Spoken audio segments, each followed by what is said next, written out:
no tere! Sorry, ma pole tööriideid veel seljast ära saanud viimaselt, ma ei tea kui kaua.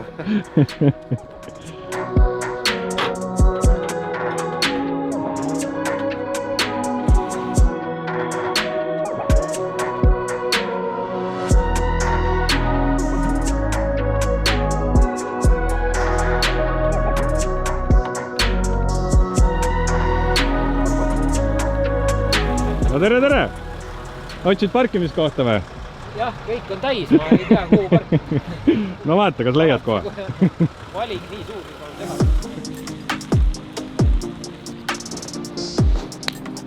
Tere! All good? Tere, ilusat suveõhtut. Lõpuks. Mitu korda sooja on tehtud see kevad? Täpselt üks tegime siin samas, aga siis oli mingisugune 0 kraadi, et praegu on 20. Lumi on ära sulanud vahepeal, jah? Ja siis kui sõitsime, oligi raja ääres oli lumi, aga no me ei kannatanud oodata enam. No mõistlik, täna saab panna. Jaa.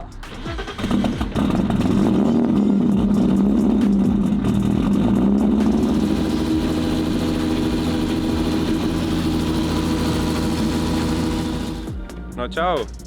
Viimane episood enne veel, kui lendame Itaaliasse. Nagu tagataustalt näha, auto on valmis, me juba teeme trenni, aga ärme rutta nüüd sündmustest ette. Me jäime pooleli Dünoga, nii et kõigepealt lähme Dünosse.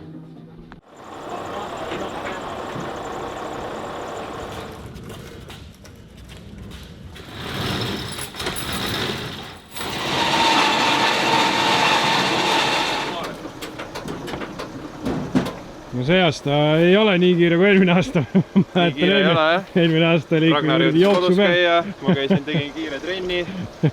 Aega on. Vähe parem lugu kui eelmine aasta.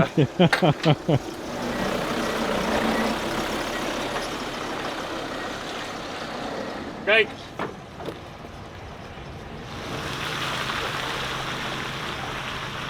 Dünos läks edukalt, nagu ikka Harinenide juures Soomes. Jälle oli rõõm seal 2 päeva olla, ehk siis 1 päev minu autoga, teine päev Ragnari autoga. Minu autol ühtegi probleemi ei esinenud, terve päev sai seal dünotatud, kõik toimis hästi.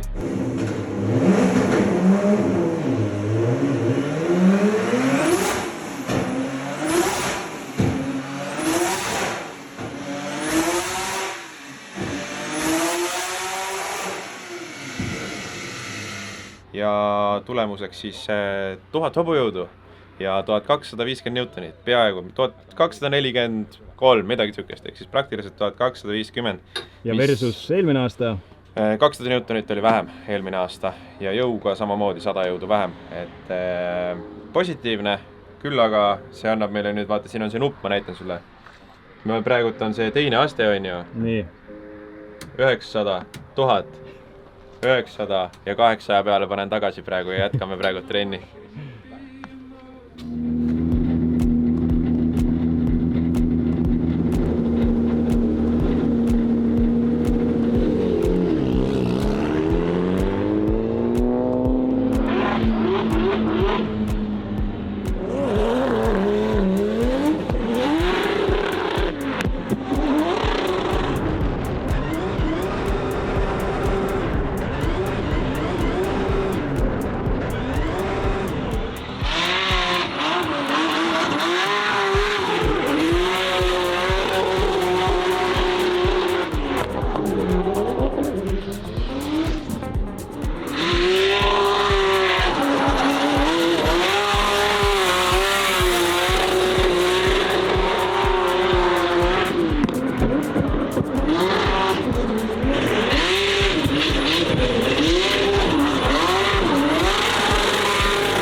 päev, oleme jälle raja peal, auto läigib minu selja taga, päike paistab, ilm on ilus.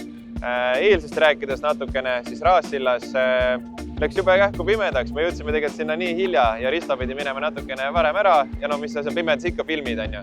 Mina pimedast küll sõitsin, auto töötas, tuju oli hea.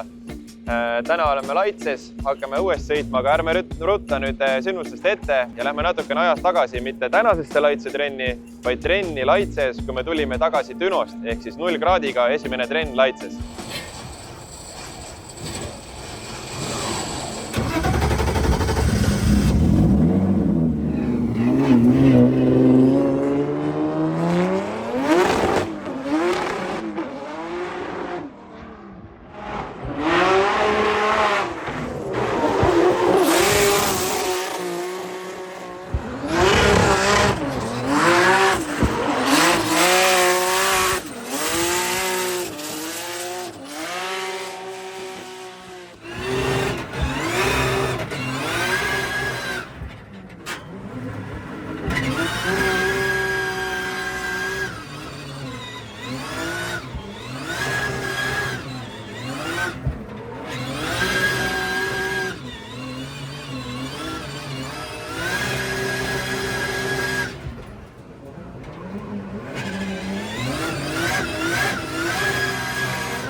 No nii, esimesed testiringid 2025 hooajal tehtud. 0 probleemi õnneks autoga. See seade, mis Sepo siia tegi, on jõhker. See on nagu hoopis teine auto igast asendist. Üks ring ei pannud antiläägi tööle, mis siis peaks hoidma turborõhku üleval. Ja mitte midagi ei muutunud. Igast asendist auto käib, ärkab samamoodi. Väga mõnus asi, millega sõita. See uus seade on väga hea ja see mootori muudatused on kõik õnnestunud.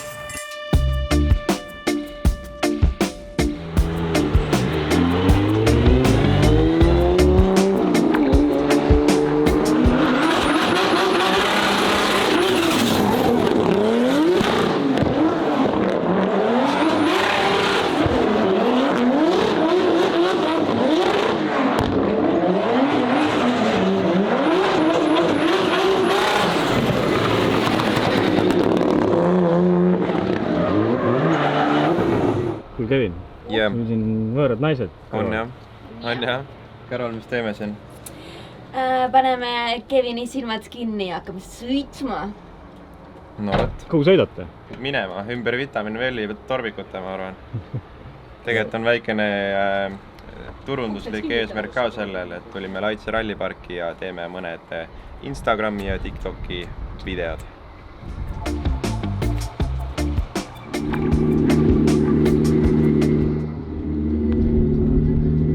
Sidur.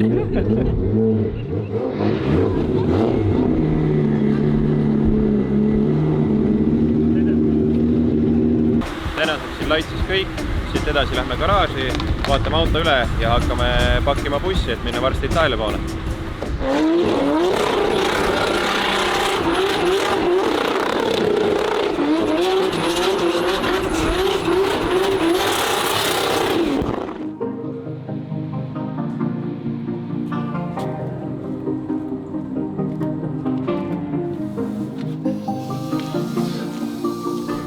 Nii, ja ega pakimegi. Pikka juttu polegi rohkem. Aga bussi esiklaas. Risto, pane üks pilt siia, milline see varem oli.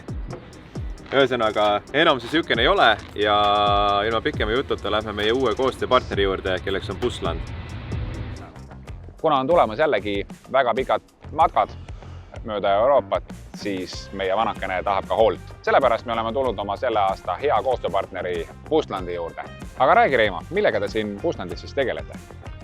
Selles majas tegeleme hooldusremonditöödega, põhiliselt nii-öelda alusvankrid ja raskeraud.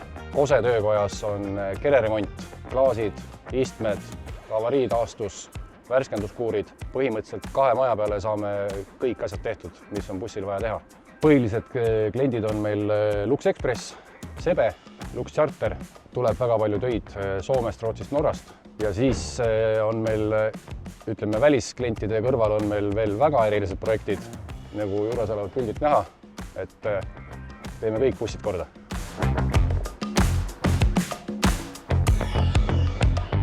nüüd oleme siis Buslandi remondiruumis, kus ka meie bussi sai remonditud ja hooldatud ja Reimo räägib, mis meil kõik tehtud sai.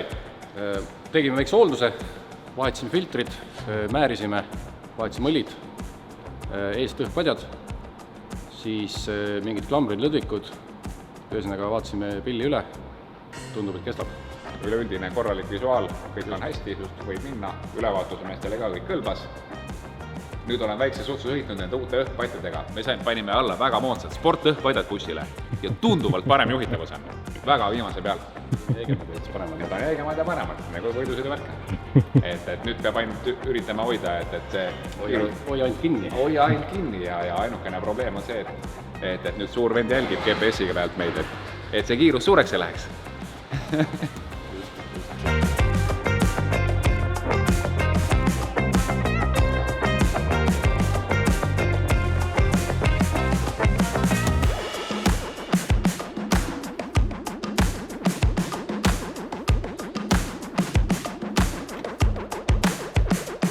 Bussi pakkimine meil seekord on paras logistika, et see buss üldse kokku pakkida, sellepärast et suure osa loomulikult võtab auto, teise väga suure osa võtavad rehvid, sest et rehve peame panema 2 etapi jagu, kuna bussi jätame sinna samasse Itaaliasse ja siis teine etapp on meil ju Hispaania, siis pole mõtet edasi-tagasi sõita ja üritame kõik rehvid peale saada, aga rehvid tulid meile rehvipunktist.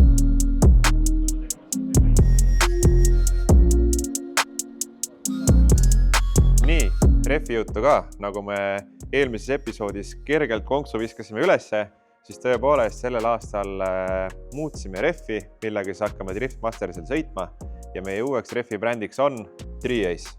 Jah, see bränd võib-olla mõne jaoks ei ole niivõrd tuntud kui mõni tavaline tänavasõidurehvi bränd. Küll aga Tri-Ace toodab ka nii tänavarehve, off-roadi rehve kui ka loomulikult poolslikke ja sportrehve, millega siis meie hakkame konkreetselt sõitma.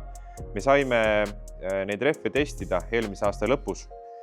Mulle väga meeldis ja sealt hakkas see mõte edasi arenema, sest et tegelikult alati on ju eesmärk nii ennast, autot kui kõike arendada edasi, sest meil kõigil on üks eesmärk võita.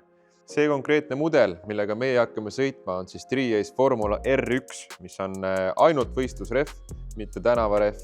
Sellel rehvil on rohkem sügavust ehk siis mustri sügavust kui teistel, kui me võtame võrdluseks Extreme, Balino, need teised tootjad, kes meil tegelikult Driftmastersil esindatud on. Sellel on seda paar millimeetrit rohkem ja kuna ta segu on niivõrd palju pehmem, siis selle 2 asja omavaheline kombinatsioon võiks sellest asjast teha minu silmis täna parima driftirehvi, mis saada on. Ja lisaks, kuna selle rehvi segu on niivõrd pehme, siis jääb meil nüüd edaspidi ära see probleem, et kas hakkab sadama, kas ei hakka sadama, kas vahetame vihmarehvid, kas ei vaheta, vaid meil on kogu aeg nii ees kui taga Treadwear 100 väga pehme ja väga hea rehv ja me ei pea muretsema enam sellepärast, et ja vaatama enne sõitu taevasse, et kas nüüd jõuame vahetada või peaks vahetama või mitte, vaid kogu aeg on kvaliteetne toode all. Engineeritud Jaapanis, aga Baltimaades saab seda osta Arti ehk rehvipunkti käest. Jah, Tri-Ace on siis sellest aastast ametlikult meie bränd, mida me siis esindame Baltikumis. Ja mitte ainult Tri-Ace'i, vaid tegelikult rehvipunkti valik on üsna suur. Räägi, mis brände sul veel on? Driftis veel siis nii-öelda kasutame Sunfulli palju, mida siis kasutavad Street-klassi sõitjad, Pro 2 sõitjad. Ja siis on meil ka Extreme'i rehvi, millel me oleme ka siis ametlikud esindajad. Et seda siis kasutatakse väga palju rahvarallidel, rahvasprintidel, et selline hea taskukohane tänavalegaalne võistlusrehv. Ja tegelikult valikut on siin veelgi nii Westlake'i kui muude tootjate omasid. Küll aga mina soovitaks ikkagi Tri-Ace'i meestele, kes tahavad päriselt võidu sõita ja võita. Igal juhul meie oleme esimesed testid selle rehviga teinud. Mulle meeldis, kuidas see asi käitus ja kuidas auto toimis ja see rehvi kombinatsioon meie autoga toimis. Nüüd said rehvid otsa, õnneks ma tulin suure kaubikuga, nii et täiendame varusid natukene. No, täpselt, viskame midagi peale.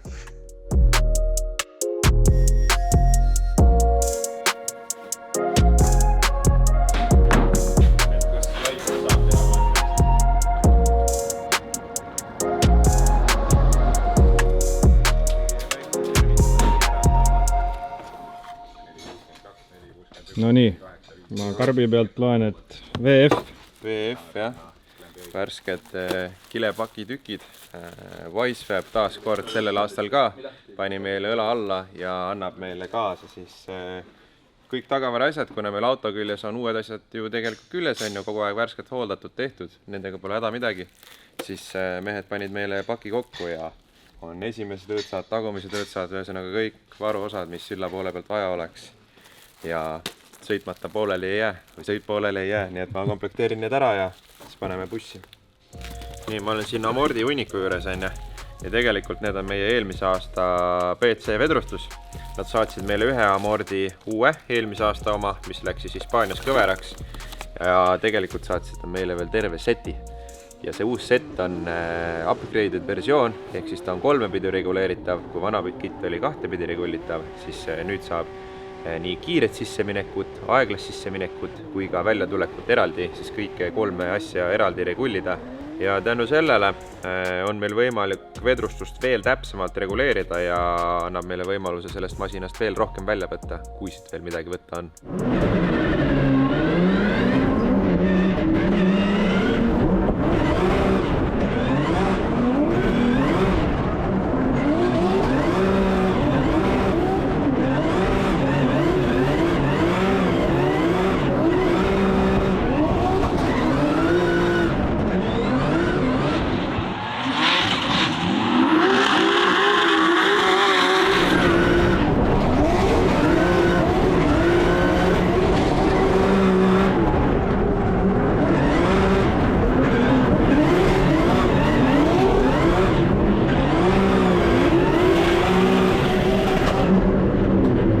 Bodykit on küljes, bodykit on tegelikult täpselt sama nagu eelmisel aastal. Bodykit nägi ju üsna hea välja, aga selle aasta strömmidega näeb ta veel parem välja. Livery ehk siis kujunduse poole pealt tegelikult on ka meil kõik täpselt sama nagu eelmisel aastal, värvide poolest. Livery pani meile peale taas kord Cardo A-disainist, väga mõnus kvaliteetne töö, aga kõige suurem muutuja Livery juures on meie peatoetaja, kelleks sellel aastal on Feldcar ja Feldcar on BMW ametlik esindus Pärnus. Aga Feldcariga on meil natukene teised plaanid ja sinna lähme külla juba järgmistes episoodides. Kuule, aga me pakime nüüd edasi.